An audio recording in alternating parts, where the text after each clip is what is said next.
Assalamualaikum warahmatullahi wabarakatuh. Alhamdulillahi rabbil alamin. Wassalatu wassalamul atammanil akmalani alal mab'unthi rahmatan lil alamin. Wa ashhadu an la ilaha illallah wahdahu la syarikalah. Wa ashhadu anna Muhammadan abduhu wa rasuluh. Sallallahu alaihi wa ala alihi wa sahbihi wa sallama tasliman katsira. Thumma amma ba'd. Alhamdulillah, kita bersyukur kepada Allah Subhanahu wa taala. Di sore hari ini Allah Subhanahu wa taala memberikan kita kemudahan dalam melaksanakan amal saleh, yaitu melaksanakan ibadah puasa hingga di penghujung hari. Semoga amal kita diterima oleh Allah Subhanahu wa taala. Dan siapapun yang saat ini mendapatkan kenikmatan di sore hari ini, hakikatnya adalah datang dari Allah taala. Karena itu bagian dari ikrar yang kita baca setiap pagi dan sore, kita mengucapkan Allahumma ma amsa bi min ni'matin au bi ahadin min khalqika faminka wahdak la syarika lak falakal hamdu wa lakal syukr. Ya Allah, tidak ada satupun nikmat yang Kau berikan kepadaku, maupun yang saat ini dimiliki oleh atau yang saat ini sedang dinikmati oleh siapapun di antara hambamu. Faminka wahdak, itu semua semata darimu. Falakal hamdu wa lakal syukru, la syarikalak, tidak ada sekutu bagimu, dan hanya milikmu segala bentuk pujian dan rasa syukur. Di kesempatan kali ini kita akan membuka kajian khusus untuk Senin dan Kamis sore, yang sedianya dimulai Senin kemarin, namun karena ada sedikit kendala teknis, baru kita bisa mulai Kamis hari ini. Dan kajian kita akan membahas kitab Bulughul Maram di Kitabus Shiyam. Bulughul Maram di bab tentang masalah puasa.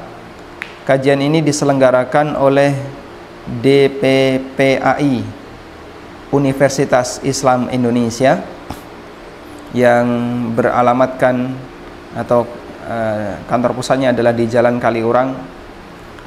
Dan kita akan membahas kitab Bulughul Maram di bab tentang puasa sesuai dengan waktu yang dimudahkan oleh Allah Subhanahu wa taala bagi kita.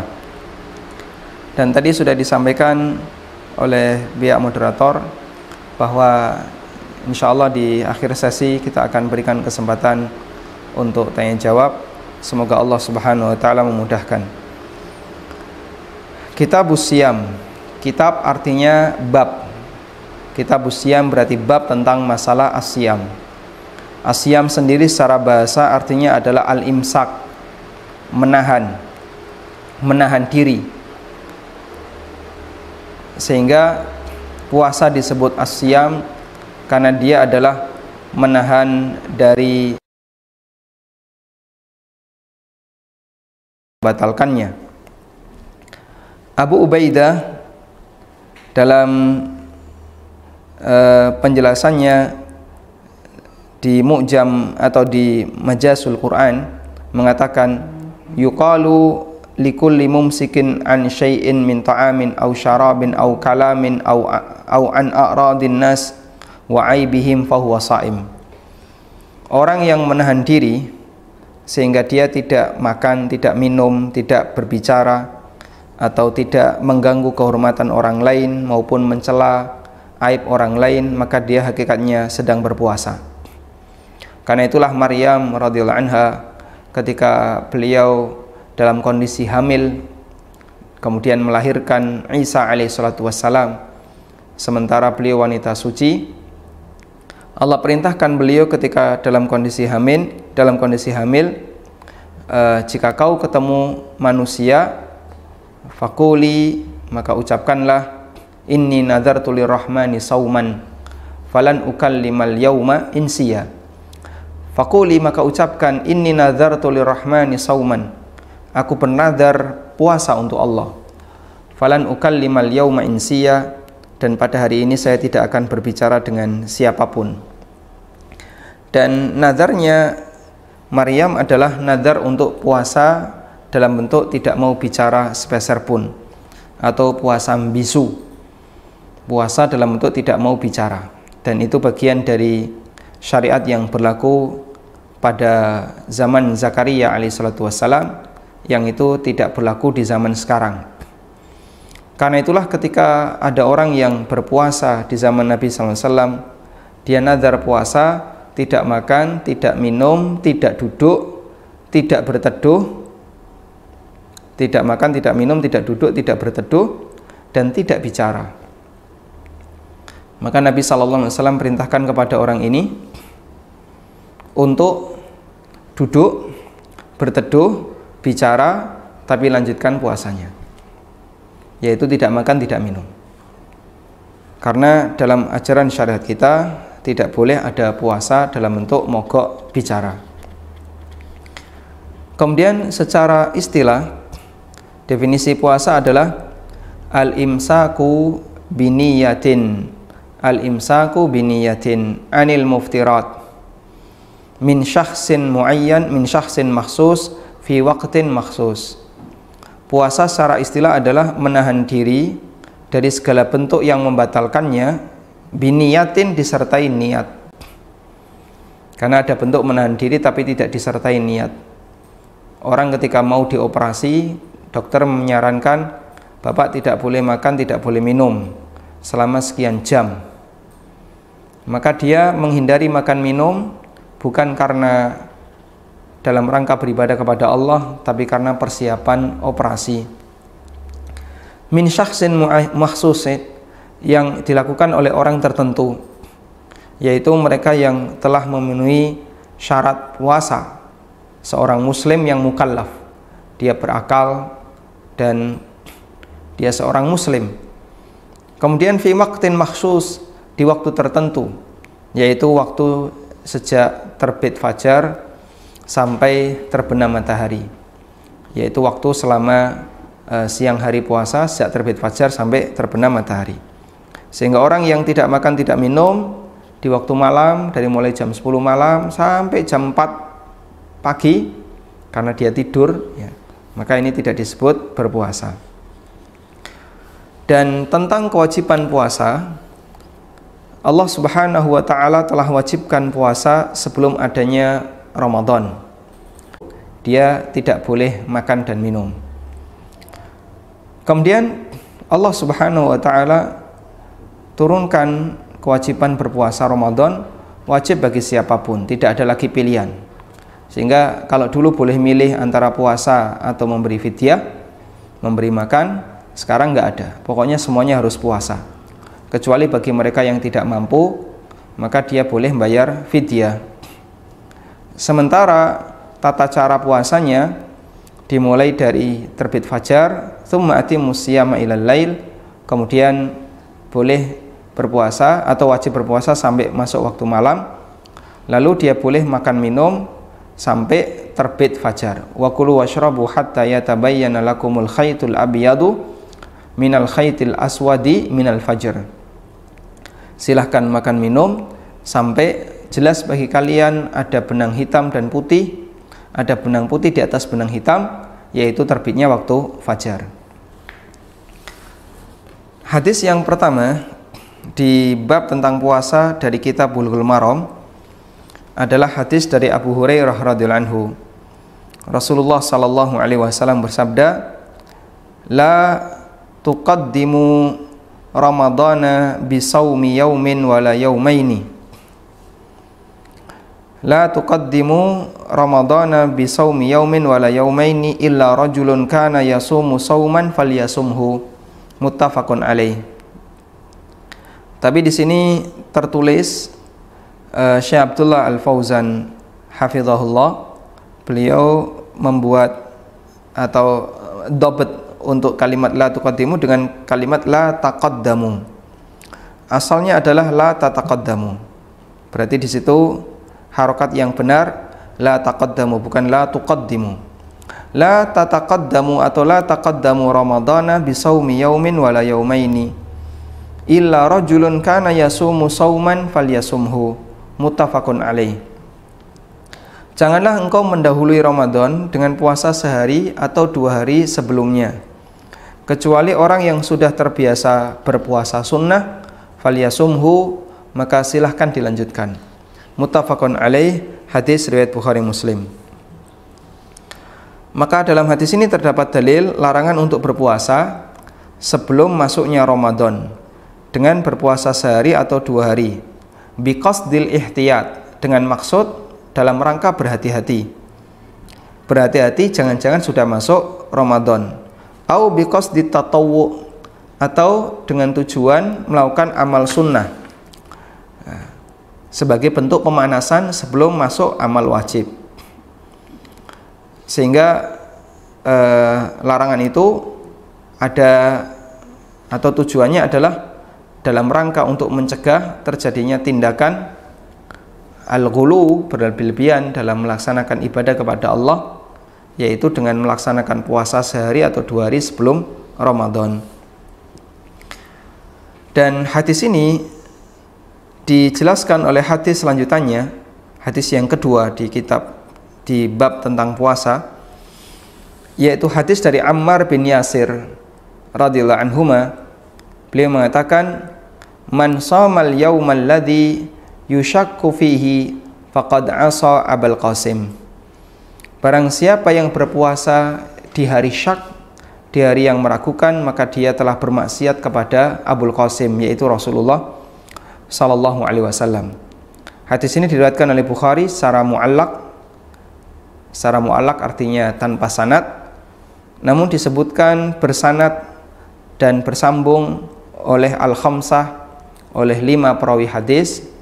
5 perawi hadis adalah Ashabus Sunan dan Imam Ahmad, Sunan Abu Dawud, Sunan Tirmidzi, Sunan Nasa'i, Sunan Ibnu Majah, dan Imam Ahmad.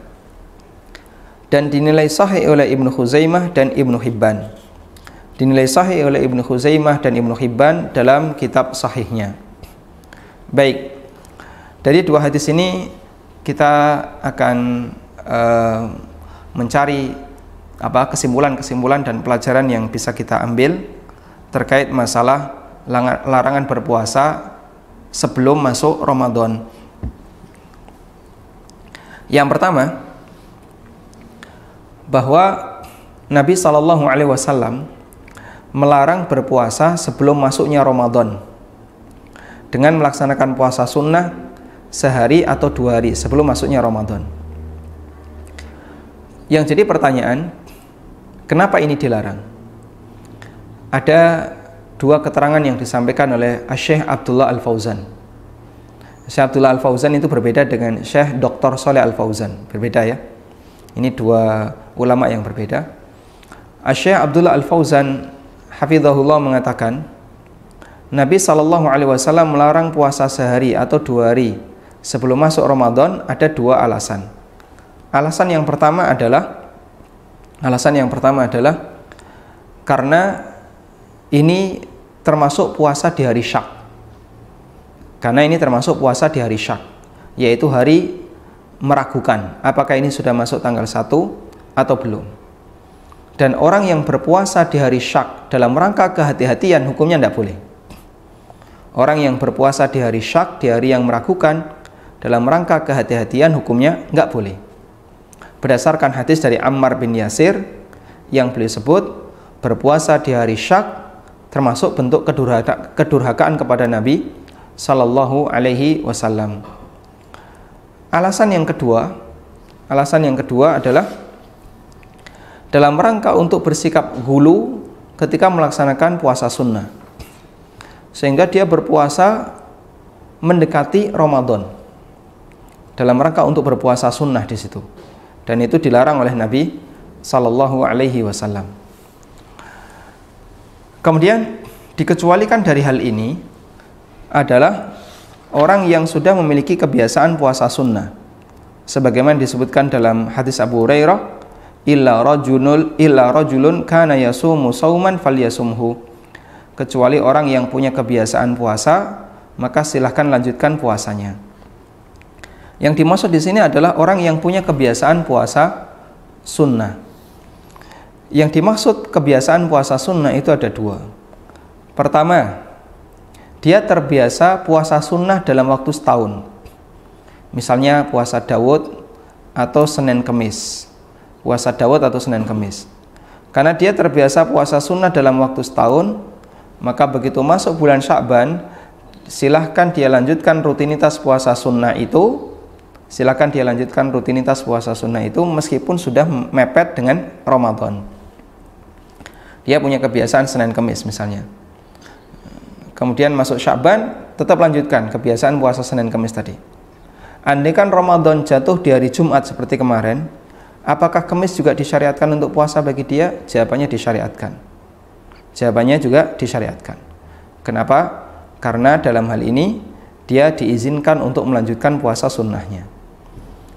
Atau yang kedua, orang yang membiasakan memperbanyak puasa di bulan Sya'ban, dan itu bagian dari sunnah. Nabi SAW banyak puasa di bulan Sya'ban, sebagaimana kata Aisyah radhiyallahu anha, belum pernah aku melihat Rasulullah SAW puasa sunnah yang lebih banyak melebihi di bulan Sya'ban. Bahkan kata beliau, kana yasumu Sya'ban kullah, Nabi SAW berpuasa di bulan Sya'ban selama 1 bulan. Yang itu mengisyaratkan bahwa orang yang punya kebiasaan puasa di bulan Sya'ban, maka dia boleh lanjutkan sampai selesai. Misalnya begini, ada orang yang nggak punya kebiasaan puasa sunnah dalam setahun, Senin Kemis enggak, Daud juga enggak, 3 hari tiap bulan juga tidak. Tapi begitu masuk Sya'ban, dia puasa sejak tanggal 1, tanggal 2 puasa, tanggal 3 puasa, tanggal 4 puasa, tanggal 5 leren ya, istirahat dia, tanggal 6 puasa, 7, 8, 9, 10 istirahat, sehingga 4 hari puasa, 1 tidak, dan begitu seterusnya. Begitu masuk akhir Ramadan, dia puasa terus Ramadan, maka silakan lanjutkan puasanya. Berarti memang orang ini sudah menyiapkan diri dari awal Sya'ban untuk berpuasa,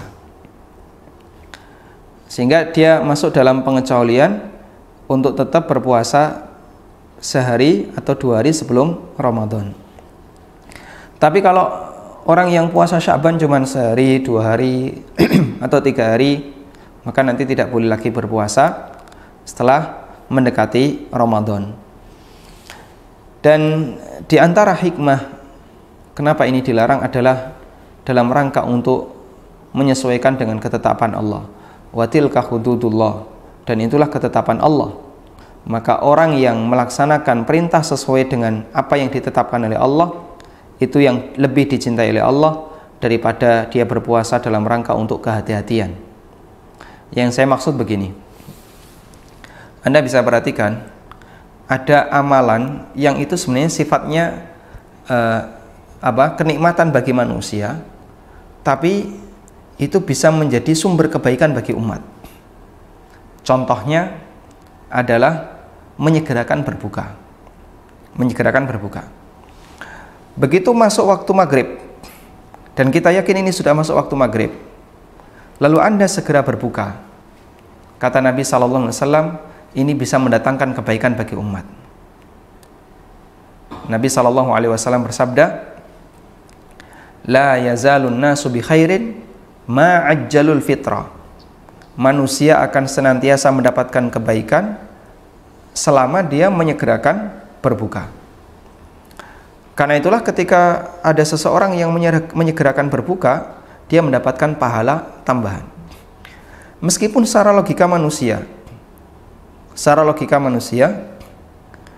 menunda berbuka itu kan sama dengan menambah rasa lapar, menambah rasa haus. Kita pingin tapi kita tahan. Kayaknya kalau secara perhitungan ini akan semakin menambah pahala, tapi ternyata tidak. Justru itu mengurangi pahala. Bisa jadi justru itu mengurangi pahala.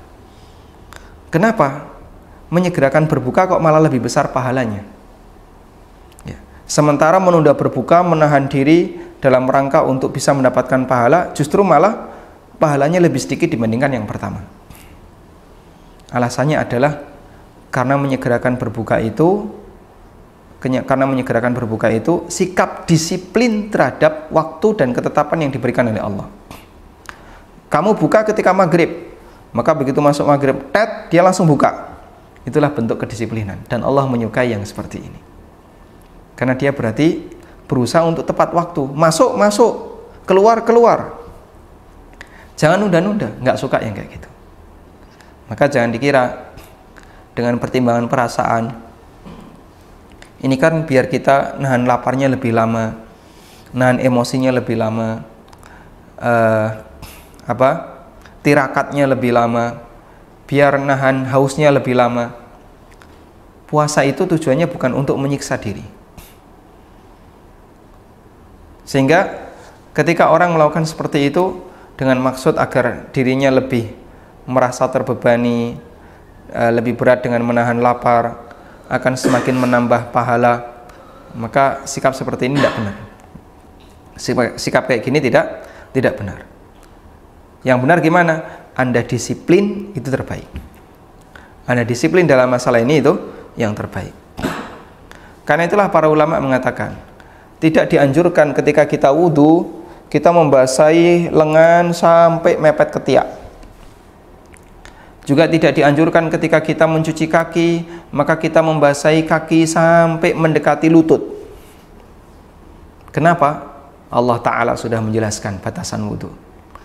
Faghsilu wujuhakum wa aydiyakum ilal marafiq. Cuci wajahmu, cuci tanganmu sampai ke siku, cuci kakimu ilal ka'bain, sampai kedua mata kaki. Sehingga dinaikkan lebih, para ulama tidak menganjurkan, dan itu pendapat jamahir ulama. Kenapa? Karena kelebihan ini justru menunjukkan kamu itu tidak disiplin terhadap batasan yang diberikan oleh Allah. Makanya banyak kita jumpai dalam Al-Quran, Allah sering menyebutkan tata cara A, tata cara B, lalu Allah katakan watilka hududullah, itulah batasan Allah. Dan siapa yang memenuhi batasan Allah, maka Allah akan kasih surga, Allah kasih dia pahala. Maka tepat waktu itu lebih baik. Begitu masuk buka, langsung buka. Begitu masih boleh makan minum, maka dia makan minum. Ketika sahur diakhirkan, dia tepat waktu. Termasuk juga ketika dia wudhu tepat sesuai dengan batasan yang diberikan oleh Allah, ya. Sehingga dia basuh sampai siku, dia basahi sikunya, dia di atas, sedikit di atas siku, sedikit di atas mata kaki. Itu lebih baik dalam rangka untuk memenuhi batasan yang diberikan oleh Allah Subhanahu wa Ta'ala. Nah, mereka yang berpuasa sehari sebelum Ramadan bisa jadi melanggar itu. Bisa jadi melanggar itu. Akhirnya apa? Batasannya jadi nggak jelas. Kamu kenapa sekarang puasa? Ya, saya hati-hati. Jangan-jangan ini sudah masuk tanggal. Tapi karena kita tidak tahu, ya lebih baik saya hati-hati tak puasa. Itu malah bentuk pelanggaran. Oh, tidak bisa. Pastikan Ramadan itu besok, bukan sekarang. Dan kamu harus yakin Ramadan besok. Lah kan sekarang saya ragu, jangan-jangan sudah masuk. Nah, itu justru bentuk durhaka kepada Rasulullah SAW, sebagaimana yang dikatakan oleh Ammar bin Yasir, barang siapa yang berpuasa pada hari yang diragukan, maka dia durhaka kepada Nabi SAW. Selanjutnya sedikit saya akan menyinggung tentang makna hari yang diragukan. Jadi adanya yaumus syak, hari yang diragukan, itu jika penetapan Ramadan berdasarkan ru'yah. Adanya yaumus syak, hari yang meragukan, itu terjadi jika penetapan Ramadan berdasarkan ru'yah. Sehingga orang di masa silam, sejak zaman sahabat, mereka itu sudah melakukan hisab. Sahabat sudah melakukan hisab. Kemudian apa? Atau yang saya maksud adalah orang di masa silam itu sudah melakukan perhitungan terkait masalah gerakan matahari dan bulan. Dan ilmu seperti itu dohirnya juga dimiliki oleh orang Arab. Dan mungkin tidak menutup kemungkinan para sahabat Nabi Sallallahu Alaihi Wasallam. Tapi hisab itu bertingkat, ya. Hisab itu bertingkat. Ada hisab yang sederhana, ada hisab yang lebih canggih lagi, dan ada hisab yang cukup canggih. Bahkan ada yang sangat canggih. Semakin tinggi tingkatan hisab, maka semakin detail semakin detail dan semakin jeli dalam menetapkan kapan terbitnya tanggal. Sehingga orang yang menggunakan perhitungan dengan software, dia hisab dengan menggunakan software, bisa jadi lebih jeli dan lebih detail dibandingkan ketika dia hisab dengan menggunakan oret-oretan tangan. Karena hisab itu dia bertingkat. Karena itulah, siapakah orang yang paling pintar hisab? Jawabannya ahli astronomi.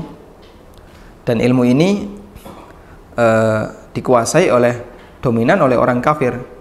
Seperti misalnya Amerika punya NASA, kemudian di Indonesia ada LAPAN ya, lembaga peneliti antariksa, dan orang-orang yang ahli dalam masalah astronomi.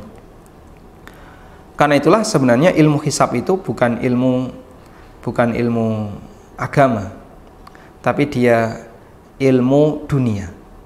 Hisab itu bukan ilmu agama, tapi ilmu dunia. Seperti kedokteran, teknik, kemudian apalagi misalnya ilmu ekonomi, apalagi misalnya ilmu tentang politik, itu sifatnya ilmu-ilmu dunia. Sedangkan ilmu agamanya itu terkait masalah hukum. Dan hisab itu ilmu dunia, bukan ilmu agama. Karena itu ahli hisab di antara orang kafir lebih canggih dibandingkan kaum muslimin.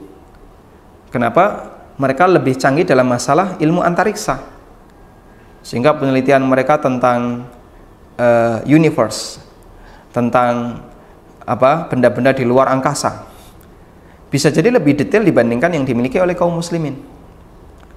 Bahkan mereka sudah berkali-kali meluncurkan roket ya, atau satelit, dan mereka sudah begitu detail bisa mengetahui benda-benda langit yang itu belum bisa dijangkau oleh kaum muslimin. Dari situ mereka melakukan perhitungan. Bahkan tidak hanya perhitungan terkait pergeseran bulan dan bintang, sampai mereka terkait bulan dan matahari, sampai mereka melakukan perhitungan tentang pergeseran meteor.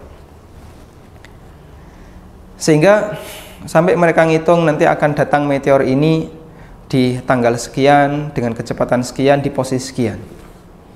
Itu hisab mereka. Karena itulah, berarti sebenarnya ilmu hisab ini adalah ilmu dunia. Dan bukti paling nyata, orang kafir lebih menguasai dibandingkan orang muslim. Andai kan itu ilmu syariat, tentu yang paling pandai hisab adalah orang yang mendapatkan syariat pertama, yaitu Rasulullah Sallallahu Alaihi Wasallam. Namun kita bisa lihat sabda Nabi Sallallahu Alaihi Wasallam, beliau pernah mengatakan, nahnu ummatun ummiyun, la naktubu wa la nahsib, asyahru hakadha wa hakadha wa hakadha wa hakadha wa hakadha wa hakadha. Kami ini umat yang ummi, kami enggak nulis dan kami tidak menghisab. Bulan itu ada dua kemungkinan. Kalau enggak 30, beliau sebut hakadha wa hakadha wa hakadha. Ini 10 jari, beliau berisyarat 3 kali. Kalau enggak 30, 29. Wa hakadha wa hakadha wa hakadha. Beliau lipat salah satu jari, sehingga 29. Maka bulan hanya ada dua kemungkinan. Kalau enggak 30, 29. Nah, metode hisab di masa silam yang dia hanya menggunakan perhitungan yang kasar, maka tingkat kejeliannya tidak sebagaimana metode hisab di zaman sekarang. Karena itu ketika orang melakukan hisab, dia sampai bisa mengetahui posisi bulan. Bulan pada waktu matahari terbenam di tanggal sekian, nanti sekian derajat dan seterusnya, di posisi azimut sekian dan seterusnya. Itu karena dia lebih detail. Dan kalau menggunakan software atau misalnya dimiliki oleh orang kafir, bahkan dia bisa menggunakan teropong, dia bahkan bisa tahu titik tepatnya. Di posisi ini Anda bisa lihat di sini pakai alat ini. Bahkan bisa juga menggunakan software yang bisa diinstal di komputer. Dulu saya sempat punya software tentang ini, teman saya lupa software, sudah cukup lama ya, mungkin sekitar tahun 2004 atau 2005. Yang software itu ketika kita masukkan input tanggal sekian, jam sekian, di posisi sekian, kita bisa lihat bulan apa saja yang ada di atas, bulan ini ada di sini. Dan kayaknya ini sudah ada softwarenya di Android. Karena itu sebenarnya ketika dianggap bahwasanya ilmu hisab adalah ilmu bagian dari ilmu syariat, mungkin nampaknya kurang cocok penggolongan ini. Karena ilmu ini sebenarnya adalah ilmu dunia. Sehingga kalau misalnya di sebuah kampus jurusan agama Islam, salah satu prodinya adalah ilmu hisab, ini kayaknya nggak cocok. Karena ilmu hisab itu lebih cocoknya masuk ke MIPA, ya, misalnya, atau geografi, ya, yang dia lebih berkaitan tentang ngitung gerakan-gerakan benda-benda langit, terutama matahari dan bulan. Baik, kembali ke hadis. Saya tegaskan bahwa adanya hari syak itu hanya terjadi jika penetapan tanggal berdasarkan ru'yah. Kalau penetapan tanggal berdasarkan hisab, maka nggak bakalan ada hari syak. Kok bisa? Iya, karena hisab itu pasti kan. Sehingga misalnya orang hitung, saya hitung, ketemu hitungan saya, Ramadan tanggal 1 hari ini, tanggal ini, bertepatan dengan tanggal sekian Masehi. Itu kalau pakai hisab. Andaikan penetapan Ramadan diserahkan oleh syariat berdasarkan hisab, maka nggak ada yaumus syak. Nggak ada yaumus syak. Karena seluruh ahli hisab mengklaim hasil perhitungan dia valid. Karena sudah eksak sekian. Berarti nanti Ramadan jatuh di hari sekian. Kita berpuasa di hari ini. Maka tidak ada lagi istilah hari syak. Kenapa nggak ada istilah hari syak? Perhitungannya pasti. Apalagi di zaman sekarang yang sudah begitu detail. Di hari ini tanggal sekian, posisi bulan di sini. Memang tidak bisa dilihat oleh manusia. Tapi kalau pakai misalnya software kelihatan, dia sudah di atas ufuk. Berarti pasti, maka hari ini kita puasa.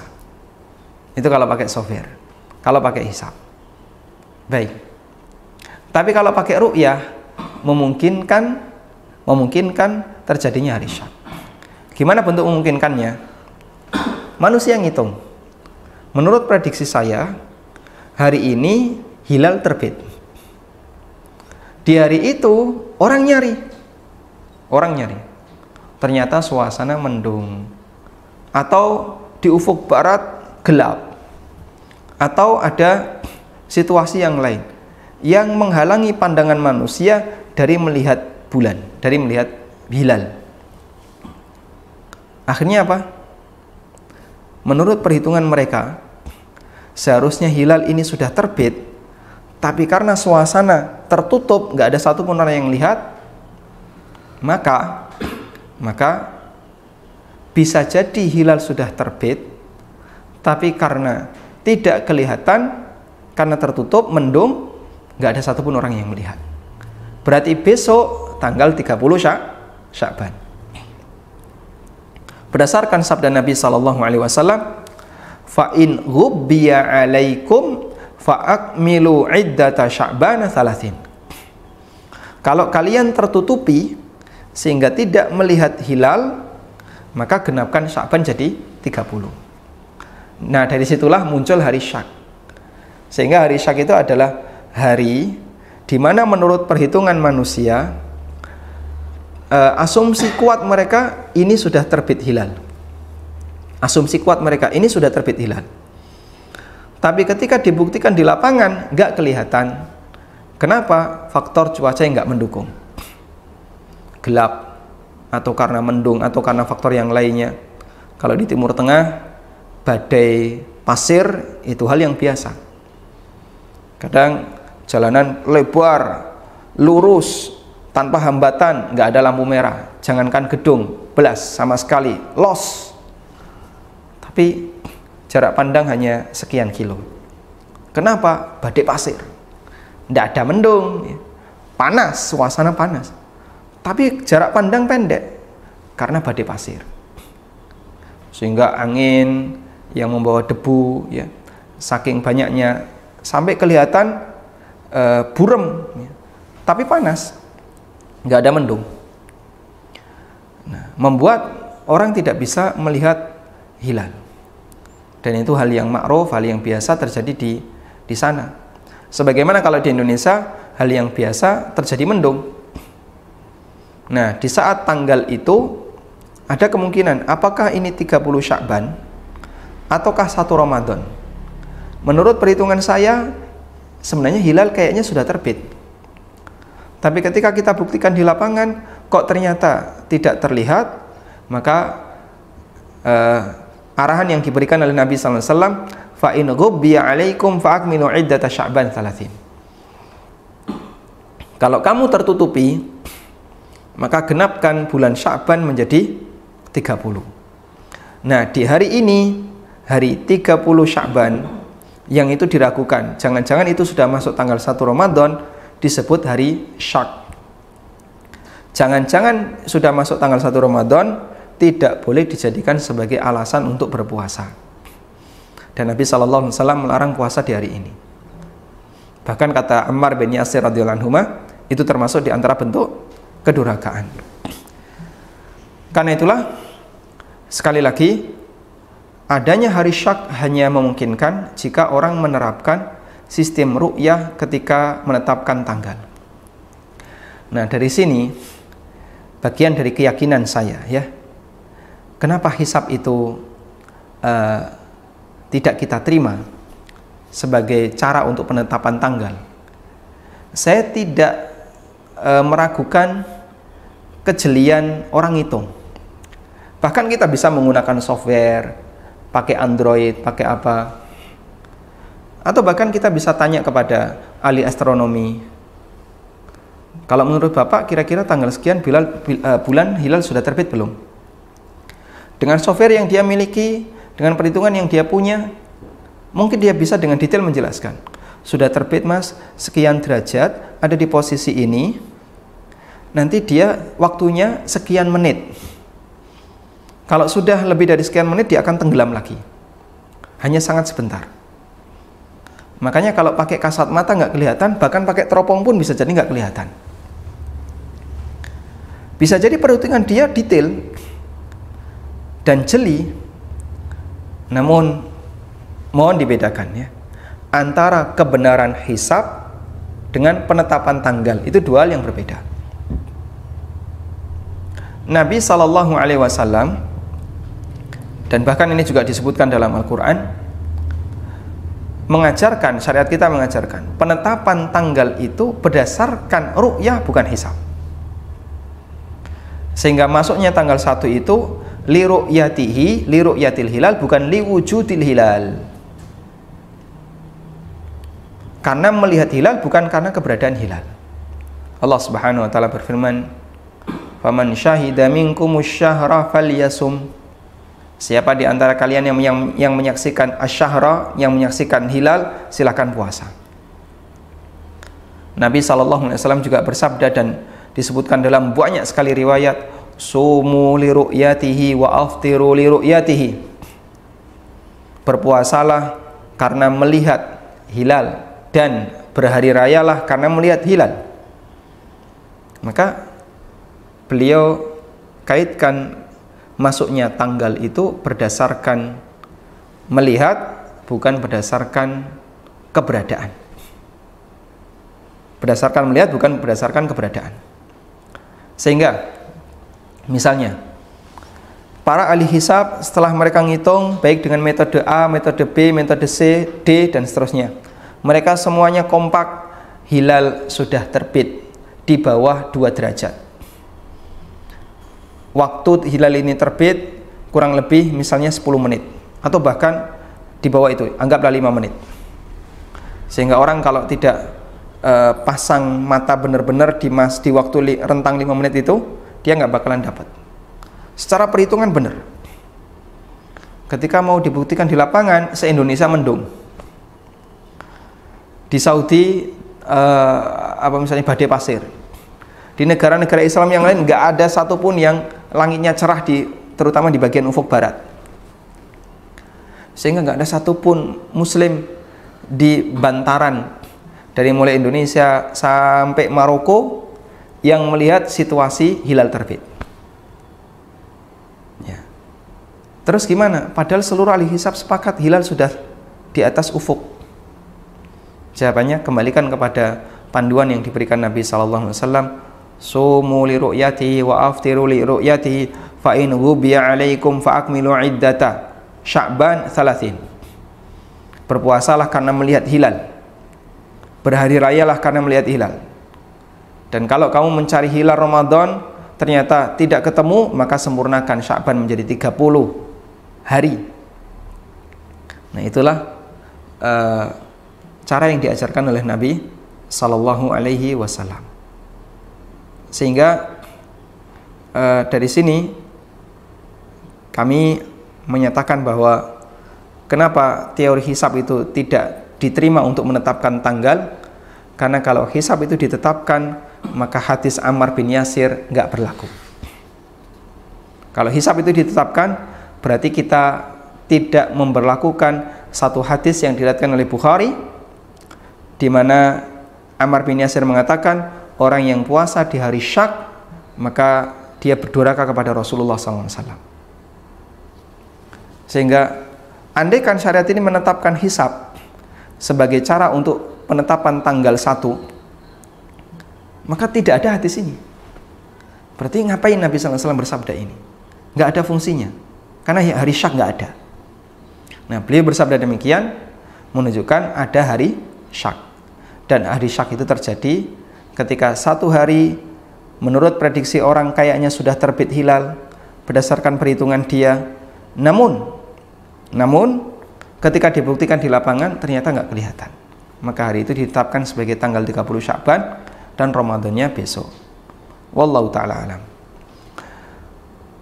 Baik, mungkin demikian yang bisa kita sampaikan sebagai pengantar. Semoga bermanfaat. Dan bagi Anda yang ingin menyampaikan sesuatu, kami persilahkan. Termasuk juga pemirsa yang ikut live di fanpage dan YouTube channel Aminur Baiz, Anda bisa menyampaikan pertanyaan dan bergabung melalui line telepon di Lautred ya. Ada pertanyaan dari Niaga TV? Silakan. Atau kawan-kawan dari UII yang mau menyampaikan sesuatu, silakan. Kita dahulukan yang live melalui Zoom. Silakan.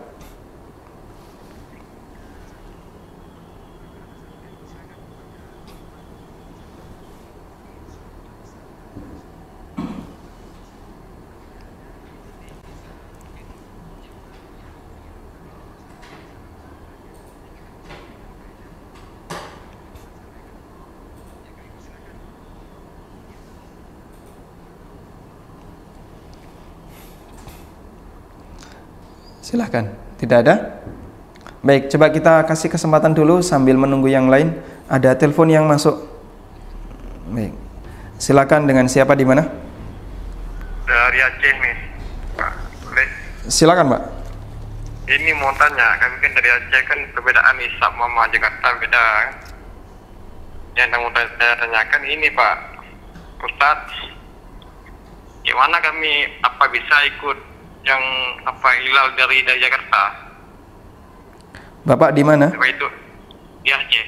Di Aceh. Ya. Ya. Apa bisa ikut hilal dari Jakarta, kami puasa di sini? Baik. Karena perbedaan waktu beda. Kami sini maghrib jam 7. Kalau Baik. di Jakarta maghribnya jam 6 kan? Iya. Apakah bisa kalau kami ikut hilal dari Jakarta untuk berpuasa? Baik. Cukup, Bapak? Terima kasih, Ustaz. Assalamualaikum. Waalaikumsalam warahmatullahi wabarakatuh. Baik. Apakah bisa yang di Aceh mengikuti hilal yang ada di Jakarta? Padahal kalau di Aceh dengan Jakarta selisih waktu sholatnya kurang lebih 40-an menit ya. Saya lupa, mungkin antara setengah sampai 1 jam. Jawabannya sangat bisa. Sangat bisa. Kenapa sangat bisa? Karena hilal itu untuk menetapkan tanggal, bukan menetapkan waktu puasa. Sehingga hilal itu terkait batasan kapan saya berpuasa. Hari ini. Maka hari ini dimulai sejak kapan? Sejak terbit fajar sampai terbenam matahari. Sehingga ketika Jakarta sudah menetapkan hilal sudah terbit, Setelah diru'yah terbit, maka pemerintah menetapkan puasa jatuh di hari Jumat. Papua berpuasa di waktu Papua, subuh Papua dia sudah mulai puasa. Nah, kemudian nanti masuk ke Indonesia Tengah, selisih 1 jam. Nanti masuk ke Indonesia Barat, bagian timur, Banyuwangi misalnya, atau Surabaya, yang itu selisih 1 jam dengan Aceh. Maka lanjut saja berpuasa. Dan nanti Aceh di sekian jam lagi masuk waktu subuh, maka dia berpuasa sesuai dengan waktunya. Sehingga yang seragam adalah tanggalnya, tapi yang beda waktunya. Dan tidak ada masalah dalam masalah ini. Sebagaimana misalnya Idul Fitri, Papua sudah sholat Id, di Aceh belum subuh. Loh kok bisa? Ya kan selisih 3 jam untuk waktu sholatnya. Kalau waktu resmi selisih 2, tapi waktu sholat bisa selisih 3 jam. Sehingga kalau misalnya di Papua sudah sholat, sudah jam 7, di sini misalnya atau di Aceh masih belum subuh, ya sah-sah saja. Sehingga hari rayanya kita seragam di satu hari yang sama, tapi yang beda adalah waktu pelaksanaannya. Wallahu ta'ala alam. Baik, barangkali ada yang mau bergabung, silahkan teman-teman yang ikut di Zoom. Tidak ada? Kita bacakan terlebih dahulu pertanyaan melalui pemirsa Niaga ya, melalui pesan WA. Silahkan. Dari pemirsa Niaga TV di Brunei Darussalam, Ustadz saya Pak Amin. Di Brunei Darussalam itu puasanya tidak bareng sama di Indonesia. Apakah saya harus ikut Brunei atau di Indonesia? Dan hari rayanya pun sepertinya tidak bareng, Ustadz. Baik, Anda berada di Brunei.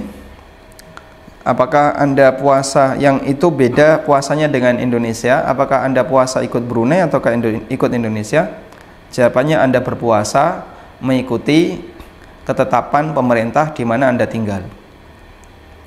Sehingga kalau Anda tinggal di Brunei, ya ikut berpuasa sebagaimana masyarakat Brunei. Anda di Saudi ikut berpuasa sebagaimana masyarakat Saudi. Demikian pula ketentuan yang sama juga berlaku untuk hari raya. Anda di Brunei maka berhari raya bersama masyarakat Brunei, di Saudi berhari raya bersama masyarakat Saudi. Wallahu a'lam. Baik. Cukup, tadi ada telepon yang masuk namun terputus. Silakan bagi Anda yang mau bergabung di nomor 0812 2444 3344. Tayyib. Sambil menunggu penelpon yang masuk, silakan. Assalamualaikum Ustadz, mohon doakan kami agar anak-anak kami menjadi anak-anak soleh. Pertanyaannya, doa berbuka itu dibaca kapan? Dari Adi Berlian Makmur, Sumatera Selatan, pemirsa Niaga TV. Doa berbuka dibaca kapan? Doa berbuka yang kalimatnya, doa berbuka itu ada 2 ya. Yang pertama, doa yang sifatnya umum, yaitu doa sesuai dengan permintaan. Doa yang sifatnya umum yang sesuai dengan permintaan, dia dibaca sebelum berbuka. Misalnya Anda misalnya mau minta sesuatu, minta kelancaran rezeki, atau minta biar utangnya cepat lunas, minta agar corona ini cepat hilang, Anda berdoa sebelum berbuka. Yang kedua, dan itu termasuk waktu yang mustajab ya, lis-shaimi da'watun inda fitrihi da'watun la turad. Bagi orang yang berpuasa ketika dia sedang berbuka, dia punya doa yang tidak ditolak, yaitu doa mendekati dia berbuka. Yang kedua, doa yang ma'thur, yang disebutkan dalam sunnah, yaitu kalimat dhahabadh dhama wa batallatil uruq wa thabatal ajru. Ini dibaca setelah berbuka. Minum atau makan kurma, kemudian kita minum, maka kita merasa lega, tenggorokan sudah mulai basah, kerongkongan basah, kita membaca dhahabadh dhama wa batallatil uruq wa thabatal ajru insyaallah. Baik, kita angkat penelpon berikutnya. Silakan, dengan siapa di mana? Dengan Ummu Afifah di Balikpapan. Silakan. anak kaya, orang janda, sedangkan anak tidak punya penghasilan. Anak penghasilannya ada dari beberapa kakak yang memberikan uang untuk kehidupan bulanan anak. Apakah anak mengeluarkan zakat fitrah di bulan Ramadan ini gitu? Baik. Ataukah zakat fitrah anak ditanggung oleh saudara atau orang tua anak? Baik. Itu dia. Ya, Assalamualaikum warahmatullahi wabarakatuh. Waalaikumsalam warahmatullahi wabarakatuh. Anda tidak punya penghasilan dan sementara ini hidupnya dikasih oleh kakak dan keluarga, atau kebutuhan sehari-hari dicukupi oleh kakak dan keluarga, apakah perlu mengeluarkan zakat fitrah? Jika Anda adalah orang yang dinafkahi oleh kakak Anda atau ikut bersama saudara Anda, maka nanti yang membayarkan zakat fitrah adalah kakak atau saudara Anda. Karena Nabi SAW menyebutkan zakat fitrah itu untuk dirinya wa liman tamununahu, dan untuk orang yang kalian nafkahi. Karena itu zakat fitrahnya dikeluarkan oleh orang yang menafkahi Anda. Tapi kalau misalnya kakak tidak mengeluarkan zakat fitrah untuk Anda, maka selama Anda memiliki bahan makanan yang sisa di hari raya, Anda keluarkan sendiri zakat fitrahnya, sehingga Anda bisa keluarkan sendiri dengan dana Anda atau dikeluarkan oleh kakak yang menafkahi Anda. Wallahu ta'ala alam. Nah, selanjutnya dari Faris di Banjarnegara. Ustadz, saya pingsan karena kelelahan bekerja. Bolehkah saya membatalkan puasa karena kondisi badan sudah tidak memungkinkan lagi untuk berpuasa? Jika Anda tidak kuat berpuasa karena kelelahan atau faktor yang lainnya, dan dengan istirahat pun itu bisa berbahaya jika tidak dikasih nutrisi, maka wallahu ta'ala alam, insyaallah Anda berhak untuk berbuka dalam masalah ini ya. Namun jadikan itu sebagai solusi yang terakhir ya, sehingga ketika kelelahan Anda beristirahat. Kok ketika istirahat tetap tidak sanggup, bahkan sampai bisa menyebabkan pingsan, maka Anda boleh berbuka karena Anda masuk orang yang tidak mampu untuk berpuasa karena sebab tertentu. Wallahu alam, dan nanti diqadha di hari yang lain. Baik, ada penelpon yang masuk. Silakan. Assalamualaikum. Waalaikumsalam warahmatullahi. Silakan Bapak. Mau tanya ini ke Ustadz kami. Silakan.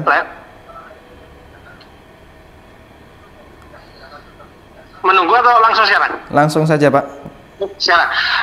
Saya mau tanya terkait penggunaan hisab itu. Ketika kami sudah tahu hukumnya bahwa yang tetap digunakan adalah ruqyat, terus kami kok misalkan di masyarakat kami sudah terbiasa menggunakan hisab yang dilakukan oleh salah satu atau beberapa orang itu, apakah kami tetap terus berdosa atau tidak ya? Baik, cukup Bapak? Sudah cukup, terima kasih. Terima kasih Pak. Barakallahu fikum. Baik, Anda berada di satu daerah yang di situ masyarakatnya menggunakan hisab. Lalu bagaimana cara Anda berhari raya atau menetapkan tanggal 1 Ramadan? Kita sebagai rakyat untuk berhari raya dan berpuasa Ramadan sebenarnya cukup mengikuti keputusan pemerintah agar ada keseragaman. Karena ibadah itu ada dua, ada ibadah yang sifatnya fardhi dan ada ibadah yang sifatnya jama'i. Nah, untuk ibadah yang sifatnya jama'i tidak mungkin dilaksanakan sendiri-sendiri, sehingga harus diseragamkan. Contoh ibadah jama'i adalah pelaksanaan puasa, pelaksanaan hari raya, kapan tanggal 1 Ramadan, kapan tanggal 1 Syawal. Contoh ibadah fardhi apa? Ya, sholat taraweh sendiri-sendiri atau sholat lail dan seterusnya. Karena sifatnya jama'i berarti harus berjamaah. Nah, untuk bisa terwujud jamaah berarti harus ada pelaksana jamaah, pemimpin jamaah. Siapa itu yang berwenang dalam masalah ini? Kalau di Indonesia yang berwenang adalah pemerintah yang sah yang ngurusi ini, misalnya Departemen Agama. Sehingga untuk masalah penetapan kapan masuk tanggal, ikuti saja keputusan yang telah diterbitkan oleh Departemen Agama, dan itu tujuannya adalah dalam rangka untuk menjaga kebersamaan. Wallahu ta'ala alam. Sebenarnya ini pembahasan yang memang cukup sensitif karena ini menyangkut masalah ormas yang ada di negara kita, dan mohon maaf kalau misalnya ketika saya menyampaikan ada bagian penjelasan yang mungkin tidak cukup detail saya sampaikan. Saya hanya menyampaikan beberapa poin isyarat saja, semoga bisa dipahami dengan baik, dan insya Allah kita akan sambung lagi di hari Kamis depan ya, karena hari Senin ada program yang lain. Semoga Allah Ta'ala memberkahi apa yang kita pelajari. Wa sallallahu ala nabiyyina Muhammadin wa ala alihi wa sahbihi wa sallam, wa akhiru da'wana alhamdulillahi rabbil alamin. Wassalamualaikum warahmatullahi wabarakatuh.